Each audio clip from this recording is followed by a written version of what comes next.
Nobody notices the translator until it is far too late, and that was exactly how Ethan Cole liked it as he sat quietly at the polished obsidian table facing the Velcor delegation whose scales glimmered under the harsh conference lights. His own diplomatic team barely acknowledged him except when they needed a quick translation of some particularly vicious insult. Today, though, the Velcor were in rare form, leaning across the table with a sneer and hissing out a phrase that Ethan translated aloud as mild sarcasm but privately knew was a scathing insult against his entire bloodline. His team chuckled nervously, completely oblivious to the tension humming just below the surface. Then the Velcor leader leaned back, his voice dripping disdain as he spoke in their native tongue, a phrase that made even Ethan hesitate before translating. The alien's words roughly meant unfinished throat markings, and every Velcor in the room erupted in cruel laughter at what was clearly a ritualistic insult aimed directly at him. Ethan's collar was high, but even so a sliver of his neck was visible, and that comment was no accident. The Velcor had seen something. Ethan felt a prickling at the base of his skull, a moment's hesitation, then his fingers deliberately adjusted his collar, exposing just a fraction more of skin, and there it was, a faded ink-black tattoo curling up from his collarbone, wrapping around his neck, the design unmistakable to those who knew what it meant. The laughter died instantly, as though someone had sucked the air out of the room. Velcor warriors who moments ago laughed openly now fell silent, some gripping the table's edge, their scales paling in a way Ethan knew signaled fear. The eldest diplomat stiffened, his eyes narrowing with sudden recognition, and whispered one word in the Velcor tongue, a word that meant grace, silence, but which carried the weight of myth and nightmare. Ethan said nothing as he tucked his collar back into place, and resumed his passive posture, as though he hadn't just detonated an invisible bomb in the room.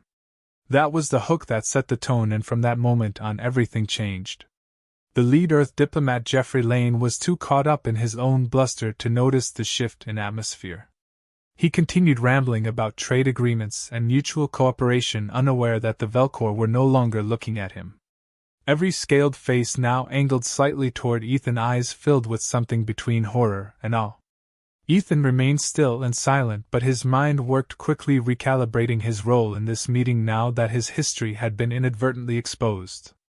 Velcor culture revolved around respect earned in combat, and history, and what they had just glimpsed was a mark associated with one of the darkest chapters in Velcor history. As a translator, Ethan had heard every insult imaginable from every species, but this was different.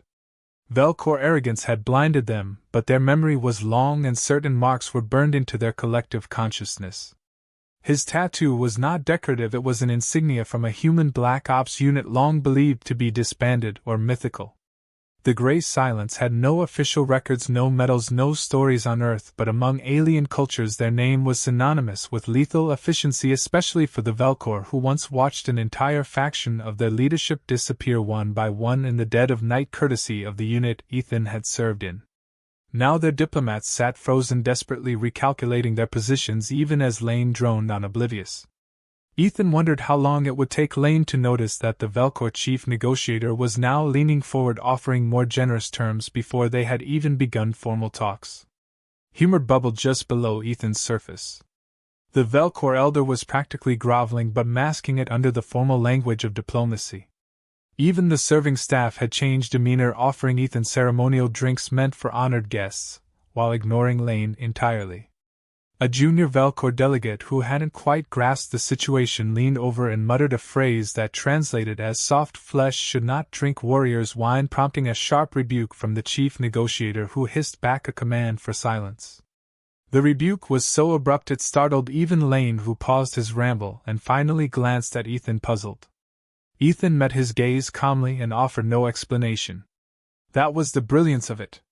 No one on the human side understood what was happening. To them, Ethan was still just the quiet translator handling words and grammar. Only the Velcor knew what had changed. Ethan shifted slightly and addressed a direct question to the Velcor elder in their own language, and this simple act caused another ripple of discomfort among the aliens. The elder bowed his head slightly, a gesture of respect that would have been unthinkable 5 minutes earlier. Ethan knew exactly what he was doing. The Velcor had made a critical error by insulting him, and then recognizing him too late. Now they were caught in their own honor code. They couldn't openly retract the insult without humiliating themselves, but they couldn't proceed with business as usual now that they realized they were sitting across from a man they had feared and taught their young to fear for decades. As the first chapter closed, the momentum had shifted entirely. Where Earth had come to negotiate from a position of desperation, they now held all the leverage, though they didn't know it yet. Ethan's mere presence had rewritten the dynamics of the room. Lane puffed out his chest, smiling smugly as if he believed his diplomatic prowess was responsible for the sudden warmth in the Velcor offers. Ethan didn't correct him. That wasn't his job. His job was to translate and quietly observe, but every nod of respect, every concession, and every carefully phrased compliment from the Velcor from this moment forward was not directed at Earth or its diplomats. It was directed at the quiet man with a faded tattoo on his neck who said almost nothing but whose shadow now filled the entire room.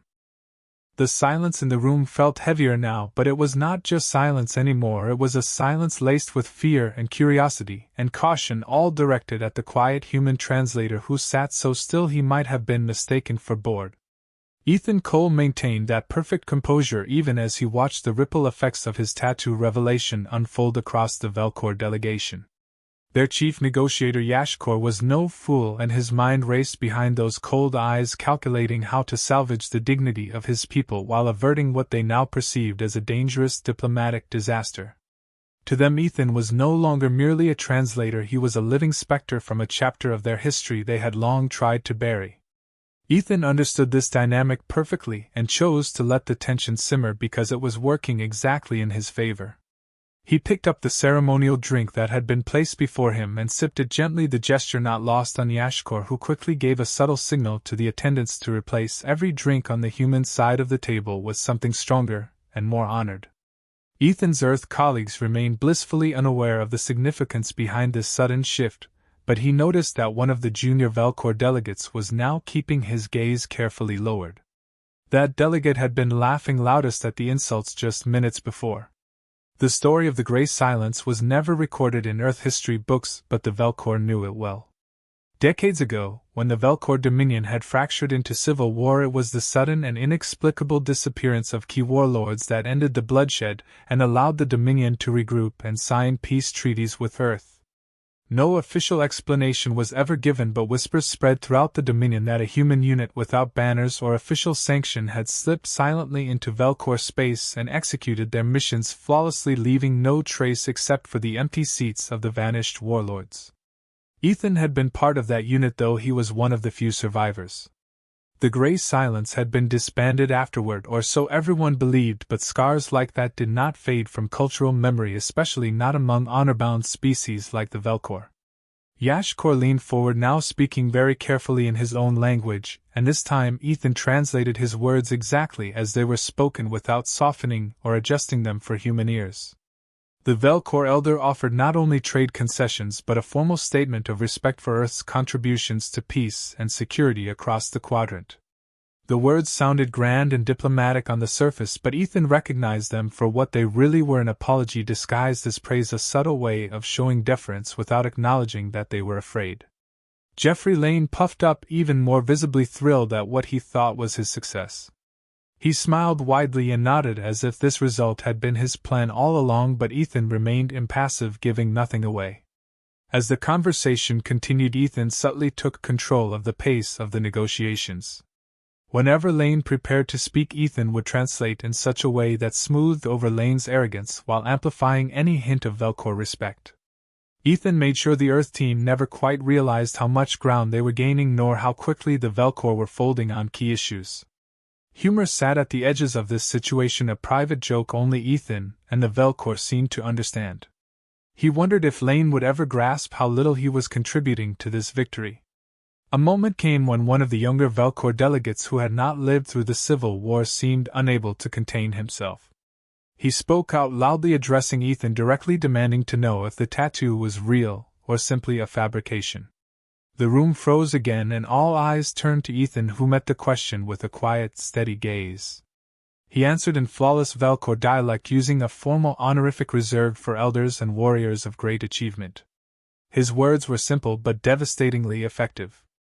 The tattoo is a marker not claimed, he said, and in that culture the distinction was everything. Yashkor immediately interjected, issuing a rebuke that sent the younger delegate into a posture of deep submission, his head bowed low, his clawed hands pressed flat against the table in a gesture of shame. Behind the scenes, Ethan's mind worked constantly, analyzing every reaction, every shift in posture, every flicker of an eye. He understood that the Velkhor would never openly admit their fear, not in front of outsiders, but their actions spoke louder than any confession. They would now go out of their way to protect Earth's interests, not because of any diplomatic strategy but because of a deep cultural instinct to avoid provoking an entity they could neither predict nor control. Ethan also recognized that this new respect had limits. The Velkhor were still Velkhor after all, and their pride would eventually reassert itself. He needed to ensure that the agreements signed today were locked in iron before that pride could rise again. He manipulated the phrasing of several key clauses, ensuring that Earth would have favorable trade routes, guaranteed security corridors, and even certain mining rights in disputed territories. Lane nodded approvingly at every suggestion Ethan whispered in his ear, never realizing that these were not random ideas but calculated moves designed to exploit the Velkhor fear while it still held sway. Humor colored the moment when Lane ordered a round of celebratory drinks at the end of the session, still oblivious to why the Velkhor attendants served Ethan first with the finest crystal goblet and the rarest aged spirit, while offering Lane a simple glass of watered-down mead. Lane smiled cluelessly, raising his glass in a toast that the Velkhor barely acknowledged, their eyes still flickering toward Ethan as if he might at any moment rise from his seat and declare something far more dangerous than a toast. As the chapter drew to a close, Ethan felt the balance of power firmly in his grasp, but he knew that balance could shift again quickly. The Velkhor were warriors, and they would regroup in their minds, seeking to understand how they had allowed themselves to be dominated in their own chamber. For now, though they were beaten not by words or weapons but by the memory of a symbol inked into the skin of the quiet man sitting before them, Ethan allowed himself one small private smile as the session adjourned. The game had only just begun, and every move from this point forward would be played on his terms. The atmosphere in the negotiation chamber had settled into an uneasy calm, but the undercurrent of tension remained thick as oil. Ethan Coles sat precisely as before, his expression unreadable, his demeanor passive, yet he was now the true architect of every word exchanged between the two sides. Geoffrey Lane, unaware of the undercurrents, thought himself masterful and projected confidence as he paraded his latest proposal with exaggerated flourish. The Velkhor nodded solemnly, seemingly receptive, but their eyes betrayed a deeper awareness that Lane could never detect. They were not responding to Lane, they were responding to the quiet translator, who still sat with one hand resting casually near his throat, just close enough to hint at that tattoo without revealing it again. Every time he shifted slightly, Velkhor eyes twitched nervously, as though dreading another glimpse of the symbol they all recognized and feared. Ethan kept the conversation flowing evenly, translating quickly and clearly but weaving subtle layers of meaning into the interpretations. Where Lane's suggestions were blunt and clumsy, Ethan softened them into phrases that the Velkhor could accept without humiliation. At the same time, when Velkhor counteroffers were offered with prideful bluster, Ethan carefully recast them in terms that left Lane believing he was dictating terms. Humor was not absent from the proceedings, though it lived in the tiny absurdities that only Ethan and the Velkhor elders seemed to appreciate. Each time Lane declared victory in a point he misunderstood, the Velkhor would glance at Ethan for confirmation rather than Lane himself. Even the junior Velkhor, who had previously mocked Ethan, now sat rigidly silent, barely daring to speak. But just as everything seemed to be tilting permanently in Earth's favor, the chamber doors slid open and a squad of armored Velkhor warriors marched in, their armor gleaming under the lights, their faces grim. The mood shifted instantly, and this time even Lane noticed something was amiss. The leader of the squad, a battle-scarred commander, stepped forward without preamble and pointed directly at Ethan, speaking in a low guttural growl. Ethan translated aloud for the benefit of his team, though the words needed no embellishment. The commander was invoking an ancient Velkhor law demanding that Ethan submit himself to their custody for crimes committed during the Civil War. Lane sputtered in confusion, turning to Ethan as if he could somehow clarify what was happening, but Ethan met the commander's stare without a flicker of fear. The Velkhor delegation was clearly caught off guard too. Their chief negotiator rose abruptly, addressing the commander in sharp, clipped tones that barely disguised his alarm. This was a dangerous moment not only for Ethan but for the entire negotiation process. An arrest here would collapse the fragile diplomatic progress made so far, but the law the commander cited was genuine and ancient, deeply rooted in Velcor tradition. The room held its breath, waiting for Ethan's response. Ethan finally rose from his chair, every movement deliberate and slow, projecting a calm authority that unsettled even the commander. He stepped forward until he was close enough to the commander to speak without needing to raise his voice, and then he addressed him directly in flawless Velcor dialect. Ethan invoked an obscure clause from the very same body of law the commander had referenced, a clause so ancient it was almost forgotten but still valid. It allowed a warrior accused of crimes from before the signing of the Dominion's current charter to defer judgment if he had acted at the request of Velcor elders in service of peace. The commander hesitated, clearly unprepared for this, and turned to the elder diplomats who were now sweating visibly. Ethan calmly produced a data crystal from the inner pocket of his coat, holding it out for inspection. The crystal contained a record from decades ago authorizing a covert mission sanctioned by Velcor elders themselves. The Velcor elders could not deny it without implicating their predecessors, and so they did the only thing they could to preserve their dignity. They confirmed Ethan's claim with a formal statement of verification. The commander stiffened his posture, then lowered his weapon and saluted formally before turning and ordering his squad to stand down.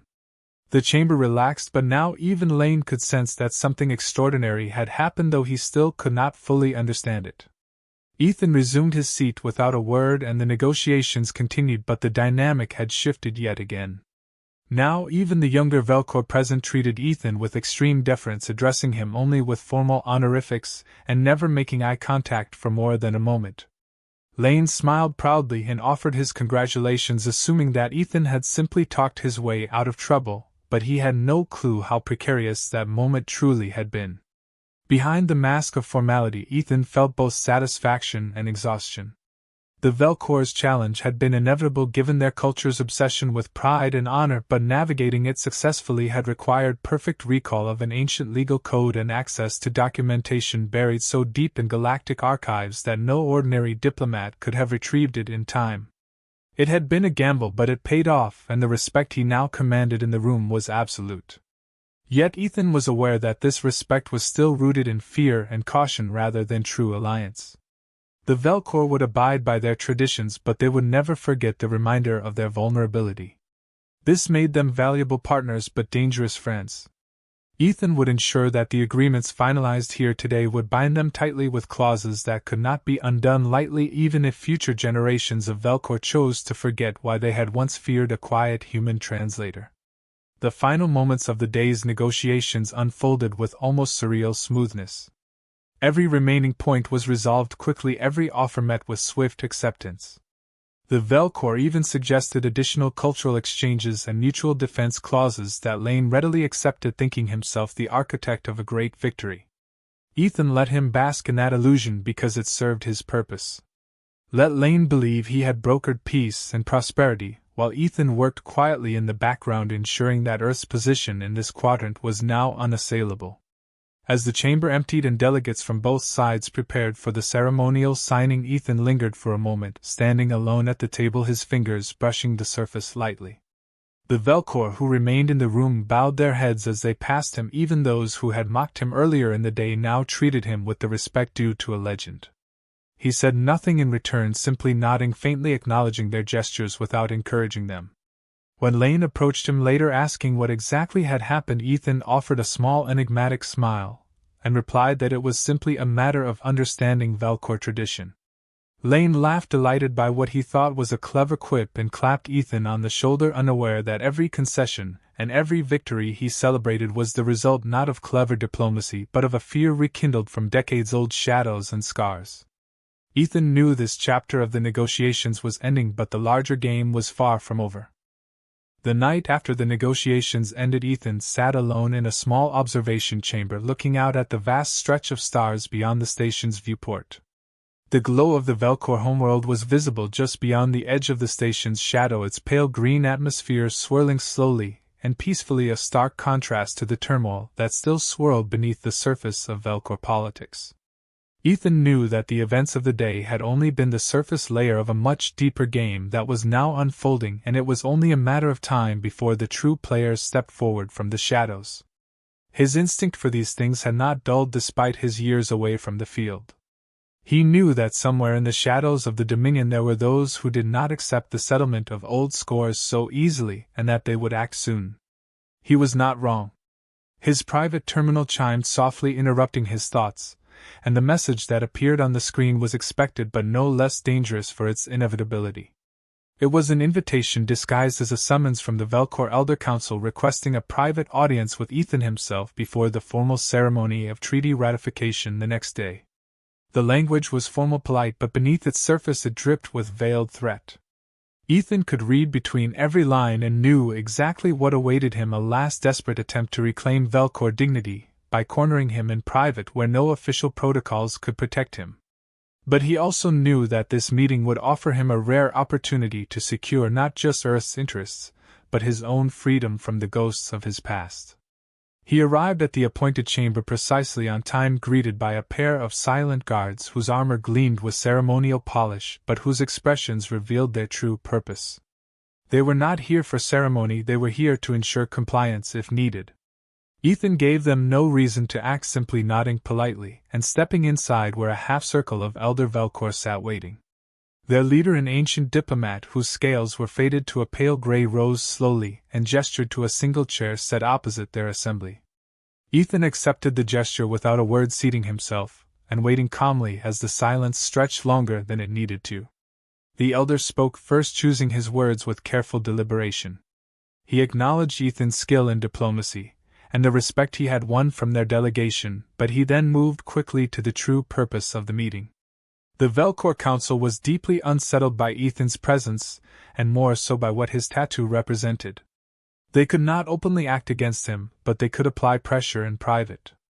The elder suggested gently but firmly that Ethan recuse himself from future negotiations, that he return quietly to Earth and remain there so that the Velcor might assure their people that this living specter would no longer haunt their diplomacy. It was a proposal disguised as a courtesy, but in truth it was a demand. Ethan listened carefully to every word, noting the subtle phrasing, the attempts to dress up their fear as magnanimity and patience. When the elder finished speaking, Ethan reached into his coat pocket and retrieved a second data crystal smaller than the one he had revealed earlier. He placed it on the table between them and let it sit there for a long moment before finally speaking in quiet, even tones. The crystal contained records from the Dominion's darkest era, records that detailed not just his missions but the requests the Velcor themselves had made to his unit, records that, if made public, would destroy the narrative the Velcor had carefully built about their proud and honorable past. Ethan made no threats, he did not need to. He simply reminded the elders that history was not always what it appeared to be, and that sometimes those who acted from the shadows ensured that empires could rise at all. The reminder struck its intended target perfectly. The elder who had spoken froze, his eyes narrowing but his hands betraying him as one claw tapped nervously against the table. The others remained silent, but the mood in the room shifted from confrontation to resignation in a heartbeat. Ethan leaned forward slightly and continued in their language so there would be no possibility of misunderstanding. He explained that he had no desire to disrupt their carefully cultivated myths nor any interest in meddling in their affairs beyond this negotiation. But if they attempted to exile him or tarnish his name, he would release the records quietly without fanfare and allow history to correct itself. He assured them that the records were already prepared for automatic release if anything happened to him. The elders understood immediately that they had no leverage left. The room sat in absolute silence for what felt like an eternity before the elder finally inclined his head in a formal nod of submission. Ethan accepted this gesture with a polite inclination of his own, then rose slowly, his movements once again calm and deliberate. He left the data crystal on the table, a tangible reminder of the bargain now sealed between them. Without another word he turned and exited the chamber, leaving the elders to stew in their discomfort, and the guards to part before him without protest. Back in his quarters, Ethan allowed himself the first real moment of relaxation since arriving on the station. He knew the Velcor would abide by their agreement, not because they wanted to but because their pride and honor culture demanded that they preserve face even in the face of blackmail. They would never admit what had transpired tonight, and that was precisely the point. By securing this agreement, Ethan had not only protected Earth's diplomatic victory but also ensured that his own shadowy past would remain buried exactly where it belonged. As he sat by the viewport watching the stars again, Ethan reflected on the irony of his situation. He had come here as a translator, someone meant to merely observe and interpret, yet his presence alone had rewritten the course of the negotiations and forced ancient enemies to bow without a single shot fired. It was the quiet work, the unseen influence, that achieved the greatest results. He knew that tomorrow at the signing ceremony Lane would once again take center stage, basking in glory and shaking hands with the Velcor dignitaries, none the wiser to the war that had just been fought and won behind closed doors. Ethan preferred it that way. Let them think it was all a simple matter of words and diplomacy. Let them believe that peace had been won by skillful negotiation rather than the weight of history and a single tattoo hidden beneath a translator's collar. The game was far from over, but for now Ethan had achieved exactly what he came here to do, and as he watched the stars shift in their endless slow dance, he felt a rare satisfaction knowing that every move so far had played out exactly as he had intended, and that the next moves would all unfold on a board he now controlled. The morning of the treaty signing dawned with a kind of ceremonial gravity that permeated every corridor of the Velcor diplomatic station. Banners of both Earth and the Dominion hung side by side, draped with careful symmetry, as if the visual suggestion of harmony would make it true. The grand hall where the ceremony would take place gleamed with polished metal and obsidian, the formal seating arranged meticulously. Earth's delegation filed in wearing tailored suits, their faces bright with self-satisfaction, their body language radiating a sense of accomplishment. Geoffrey Lane stood at the front with an exaggerated air of triumph, still oblivious to the currents that had truly shaped the negotiations. He kept glancing toward the Velcor delegation, mistaking their stiff formal bows as signs of respect for him and his diplomatic prowess. Ethan stood off to one side, quiet as ever, his posture relaxed but his eyes missing nothing. The Velcor elders entered the hall to a hushed ripple of whispers, their ceremonial armor reflecting the soft glow of the chamber's artificial sun. Each of them cast quick, furtive glances toward Ethan as they took their seats, careful not to linger but also unable to ignore him completely. The memory of the private meeting still hung over them like a shadow, no words spoken about it, yet every one of them carrying its weight. The chief elder who would lead the ceremony kept his expression perfectly neutral, but his claws tapped slowly against the edge of the ceremonial table, a subtle sign of unease that only someone like Ethan would notice. Ethan's presence had rewritten the script of this entire ceremony before a single word had been spoken. When Lane stepped forward to begin the ceremony, he did so with his usual bluster, thanking the Velcor profusely for their generosity, and praising the spirit of cooperation that had brought them all together. His speech was filled with platitudes rehearsed carefully but lacking any genuine understanding of the dynamics at play. The Velcor listened with stoic patience, occasionally nodding at the appropriate moments, but never allowing their gaze to drift far from Ethan. In that room, Lane thought he was the star of the show, but Ethan was the real axis around which the ceremony revolved. Then came the moment that no one on Earth's team had anticipated. As the final agreement was presented, the Velcor chief elder rose slowly, lifting an object from a small case carried by an attendant. It was a ceremonial gift, a tradition among Velcor intended to honor individuals whose actions merited extraordinary respect. The object itself was simple in appearance, a metal pendant shaped like a fawn inscribed with ancient Velcor runes, but its significance was profound. The chief elder held it aloft in both hands and then, without preamble, stepped away from Lane and approached Ethan directly. The room froze. Even Lane's practiced smile faltered slightly as he realized this was not part of the script. The elder stopped before Ethan, bowed his head low in a gesture of deep respect, and then placed the pendant around Ethan's neck before stepping back and delivering a short phrase in Velcor dialect that every member of their delegation understood but only Ethan translated aloud for the humans.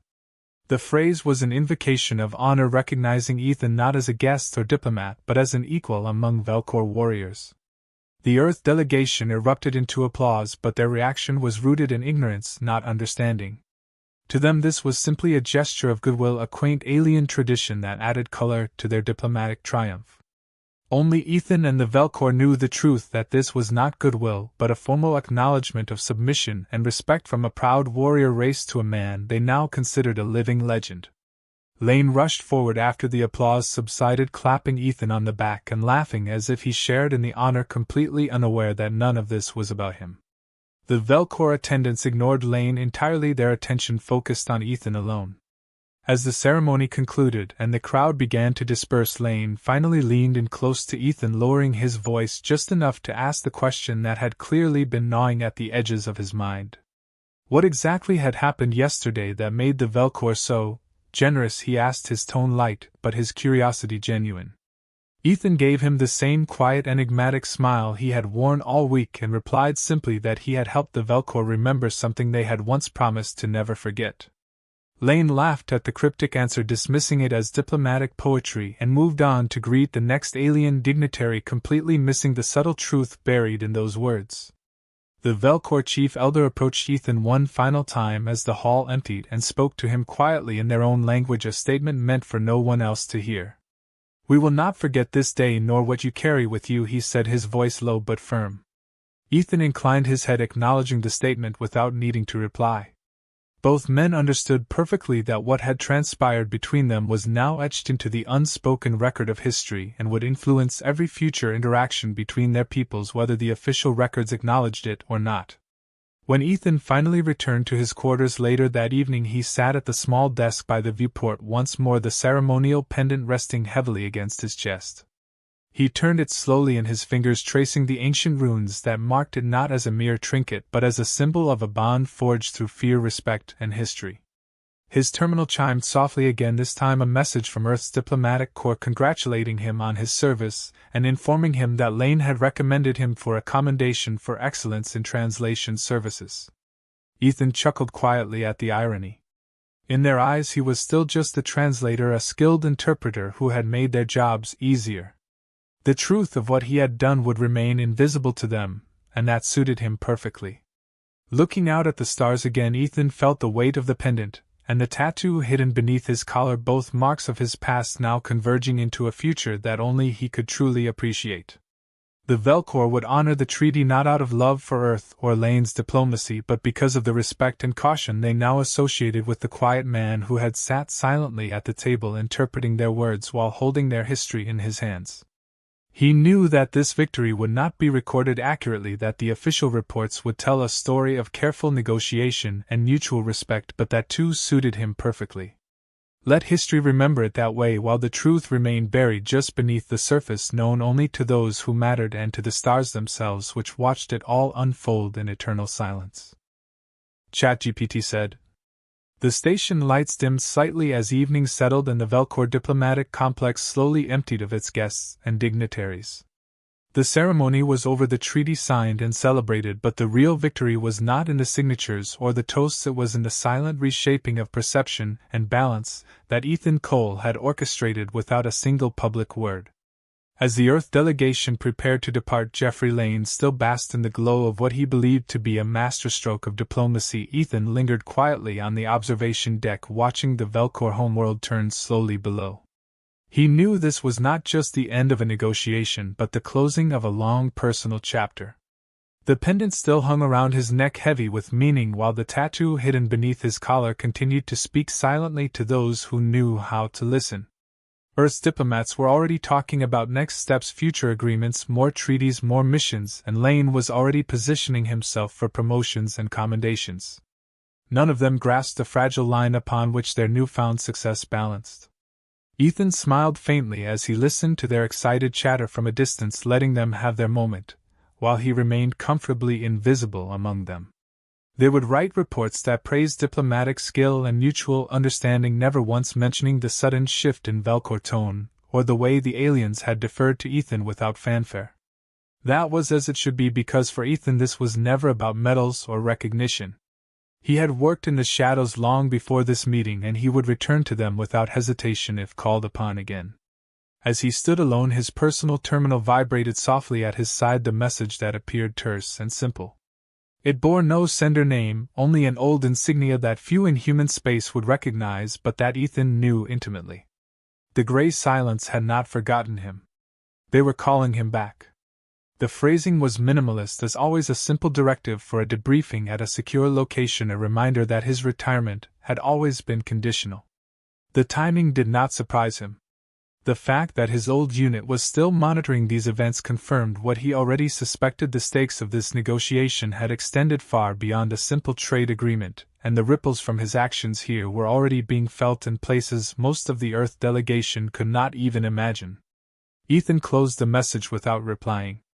There was no need. His presence alone would confirm receipt. He understood that the Grey Silence operated by different rules, always watching, always patient, and now they wanted his perspective on the Velcor. They would ask him what he saw in their posture, their hesitation, their honor games, and they would use that knowledge to prepare for whatever future engagement might come. It was not paranoia, it was pragmatism. The galaxy was a dangerous place, and Earth's position was far from secure no matter what the treaty said. The Velcor respected power and feared history, and those emotions could turn quickly if circumstances changed. As Ethan prepared to leave the station, Lane finally approached him with a broad grin, still riding the high of apparent victory. He slapped Ethan on the shoulder and thanked him loudly for his help, calling him the unsung hero of the mission. Ethan accepted the praise with a nod, offering no explanation, no correction. Lane then leaned in conspiratorially and whispered that maybe next time he would let Ethan negotiate directly, since he seemed to have such a good rapport with the Velcor. The statement was meant as a joke, but Ethan caught the faint flicker of uncertainty in Lane's eyes. Even he had begun to sense that something deeper had transpired, something beyond his grasp. That subtle doubt would linger long after the celebration faded, and that too suited Ethan perfectly. The shuttle ride back to Earth's diplomatic vessel was smooth and quiet, giving Ethan time to think. He reflected on how simple it had all appeared on the surface, the rituals, the language, the smiles and handshakes, but beneath all of that lay currents that only he could see. His skills had never been about words alone. He understood culture, psychology, history, honor, shame, and the invisible weights that shaped decisions. The Velcor might project strength and pride, but they were still bound by old scars and ancient debts, and he had used that truth to shape the outcome exactly as needed. When the shuttle docked and the delegation disembarked to cheers from their colleagues, Ethan moved quietly, slipping away from the main group unnoticed as always. He preferred it that way. Let the spotlight fall on Lane and his grand speeches. Ethan's role was finished here, but already he felt the pull of what lay ahead. The summons from the Grey Silence was not just a courtesy, it was a reminder that he was still one of them, that he could never fully escape the shadow he had once served so well. In his quarters aboard the diplomatic vessel, Ethan packed lightly, selecting only the essentials. The pendant the Velcor elder had given him he left behind, setting it carefully on the desk where it would be found by the next curious staffer who might wonder why a translator had received such an honor. The answers would never be written in any official record, and the mystery would serve its purpose, keeping those who followed just cautious enough to respect the lessons of this negotiation. The tattoo beneath his collar remained hidden, as always, its lines a permanent mark of a past that could never be erased. Before retiring for a brief rest, he sent one message back to Earth Command, a single sentence thanking them for the opportunity to serve and confirming the treaty's success. There was no mention of the challenges or the threats, or the private meeting with the Velcor elders. Those details were irrelevant to the official record. The history books would record a simple narrative of cooperation and diplomatic triumph, and that was exactly what Earth needed. Let them believe it was all one with words and goodwill. As Ethan lay down for a few hours of sleep, his mind already cleared of the events behind him and focused on what was to come. He felt no regret, no sorrow, no nostalgia. His work was in the shadows, always had been, and always would be. He did not need applause or gratitude. The Velcor would honor the treaty because of what they saw in him, and the Grey Silence would return because of what they knew about him. That was enough. Before closing his eyes, he allowed himself a final quiet thought, spoken aloud in the darkness, a phrase that summed up everything he had done, and everything he would do. Nobody notices the quiet one until it is too late. Then he smiled faintly, pulled the blanket over his chest, and let himself drift to sleep, knowing that for now at least the game was won, and the next chapter waited just beyond the edge of the stars.